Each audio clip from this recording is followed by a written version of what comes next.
In a peaceful countryside village, where morning mist kissed the rolling green hills, sunlight slowly peeked through the clouds, painting the fields in gold. Among the tiny flowers and whispering leaves lived a curious little hedgehog named Pico. His heart was full of wonder, and his world was small but bright. Every morning, Pico wandered through the garden, sniffing the soft petals and feeling the cool breeze brush against his tiny nose.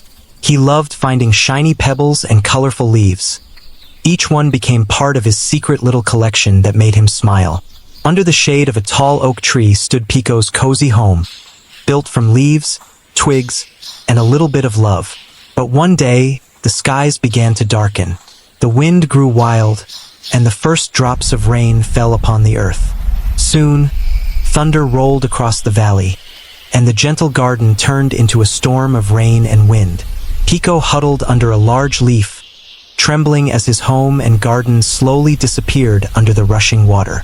When the storm finally ended, silence filled the air. The garden was gone. Flowers crushed, paths washed away, and Pico's home left in ruins. Pico sat by a muddy puddle, his reflection trembling in the water, his heart heavy and sad. Then came a gentle rustle. A kind squirrel appeared, holding a tiny nut as a gift of comfort. "You're not alone," the squirrel seemed to say. Moments later, a cheerful frog hopped from the pond, splashing water playfully. He croaked, "Let's rebuild it together." And so, the three friends began their work, planting new seeds, gathering twigs, and cleaning the soil. Pico pushed tiny stones to make a path again, his little paws muddy but determined. The squirrel watered each sprout carefully with a tiny acorn cup, while the frog sang cheerful tunes by the pond. Days passed, and small green shoots began to rise through the soft soil, a sign of new hope. The friends watched together as the garden slowly returned to life, brighter than ever before.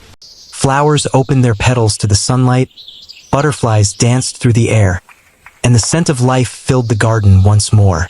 A golden butterfly landed gently on a new bloom, and Pico smiled, his heart full again. As the sun began to set, painting the sky in warm orange and pink, Pico whispered softly, "Home isn't just a place. It's the love we grow together." After the long days of rebuilding, Pico's garden became a place of life once more. Every corner shimmered with colors, and the sound of laughter returned with the morning light.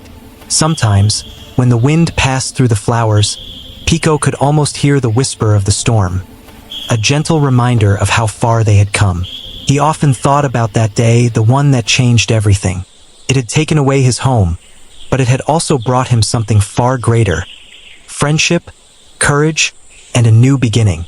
The squirrel still visited every morning, bringing fresh seeds to plant. The frog sang joyfully by the pond, filling the air with happy tunes. And Pico, he had learned that even the smallest heart can build something beautiful again, one tiny step at a time. Now, every sunset feels a little warmer. Every flower seems to glow a little brighter. Because when you fill the world with kindness, it always finds its way back to you. And so, under the golden evening sky, Pico looked at his friends and smiled. Their garden wasn't just a patch of earth anymore. It was a story of love, hope, and the power to start again.